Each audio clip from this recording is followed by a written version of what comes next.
All right, let's jump right into a really crucial section of the book of Numbers. Israel is, literally standing on the edge of the promised land. They can almost taste it, but they're not there yet. What's standing in their way is this series of final, intense hurdles. These are the last tests of faith, of leadership, and of obedience that are going to define the end of their entire 40-year journey. So here's where we're headed. We're going to walk through this chapter by chapter. We'll kick things off with a really mysterious ritual of the red heifer, and then, get this, we're going to see a major failure by Moses himself. From there, it gets even wilder with a plague of fiery serpents, and then we have to unpack the truly bizarre story of a pagan prophet, his talking donkey, and a king who is just desperate to curse God's people. It's going to be a wild ride.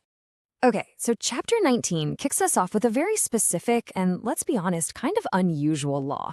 You have to understand, in the ancient world, if you touched a dead body, you were considered ritually impure. Now, for a whole nation that's trying to live with a holy God right there in their midst, well, that's a huge problem. So God provides this really unique solution for how to deal with the contamination of death. So how did this actually work? Well, it's a fascinating process. You take a perfect, flawless animal, and it's sacrificed outside the camp. Then its ashes are used to create something called the water of cleansing. This whole ritual was this constant physical reminder that, yeah, death brings impurity, but God had already provided a very specific way for his people to be made clean again and brought back into the community. So, what's the big takeaway here? Life in the wilderness was tough. Death was, an unavoidable part of it. But God's presence demanded holiness. This water of separation, as it's called, was a real, tangible sign of God's grace. It showed that he had made a way for them to be restored to fellowship with him, even after they'd been touched by death. Now we pivot, and it's a hard pivot. We go from a law about dealing with death to a raw, emotional crisis that actually begins with one. Chapter 20 is a massive turning point, not just for the people, but for their leaders, Moses and Aaron, who are about to face a serious test of their own. The tension is just palpable from the get-go. Miriam, who is Moses' sister, has just died, and almost immediately the people snap right back into their old destructive habits. Once again, there's no water. They are completely desperate, and they start complaining bitterly, basically accusing Moses of dragging them out into the desert just to let them die. And this is where it all goes wrong. The difference between what God told Moses to do and what he actually did is just stark. The command was simple. Miraculous, but simple. Just speak to the rock. But Moses, who is so clearly frustrated and angry, he just takes matters into his own hands. He calls the people rebels and then hits the rock twice, making it all about his own power instead of God's. And the fallout from this single act of disobedience, it's huge. By striking the rock in anger instead of just speaking to it in faith, Moses and Aaron completely failed to represent God's holy character to the people.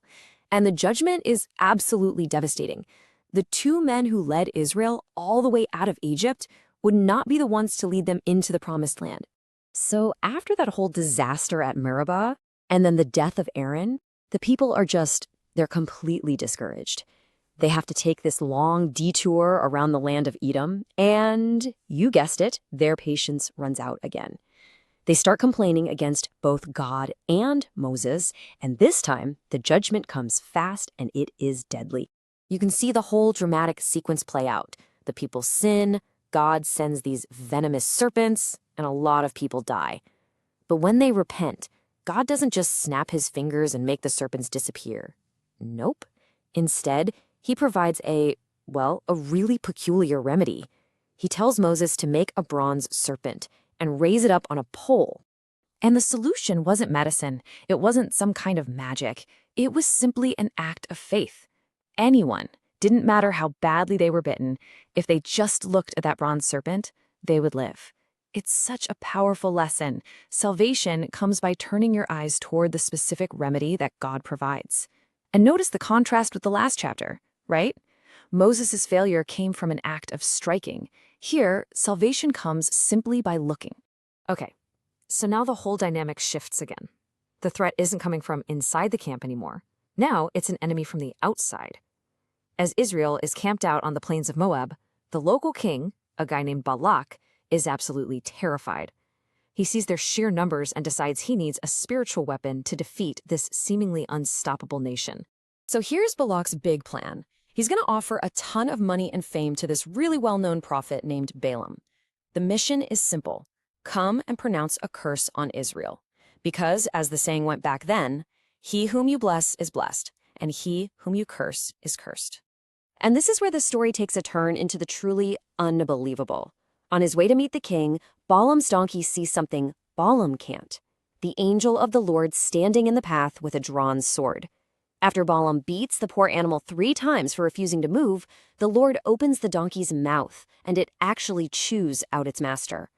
When Balaam's eyes are finally opened and he sees the angel, he gets a really stern warning. He's allowed to keep going and meet the king, but he is now under very strict orders. You can only speak the exact words that God puts in your mouth. This whole crazy scene is just a powerful reminder that God is the one who's fully in control of this prophet and this entire situation. All right, now we get to the main event. Balaam shows up and King Balak is ready to get the curse that he paid for. They go up to a high place that overlooks Israel's camp, they build altars, offer sacrifices, and get ready for Balaam to do his thing. But it does not go according to plan. At all. And you can just feel Balak's frustration boiling over. 3 separate times he takes Balaam to a new spot with a different view, hoping he'll get a different result. And 3 times, instead of a curse, Balaam is forced to pronounce a powerful blessing over Israel. The hired gun has completely backfired. The core lesson here is spelled out by Balaam himself. He turns to this furious king and basically tells him, look, God's will is absolute. Since God has blessed Israel, there's no human ritual, no pagan sorcery, and no amount of your money that can possibly reverse what he has already decreed. By this point, something's clearly changed in Balaam. He's not even trying his enchantments anymore. He just looks out toward the wilderness, the Spirit of God comes on him, and he delivers his final and most astonishing prophecy yet. This is the incredible climax of the whole story. Balaam, a pagan prophet for hire, looks into the distant future and starts talking about a coming king, a star and a scepter, who's going to rise up from Israel and have dominion over all his enemies. I mean, it is a stunning messianic prophecy coming from the most unlikely person in the most unlikely circumstances. So this final message just blows the doors off everything.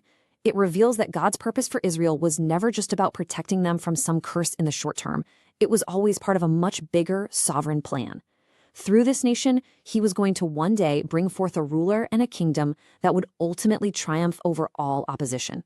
So, after all of this, the purification laws, the failures in leadership, the divine healing from the serpents, and this incredible supernatural protection from curses, Israel is finally at the doorstep. They are right there.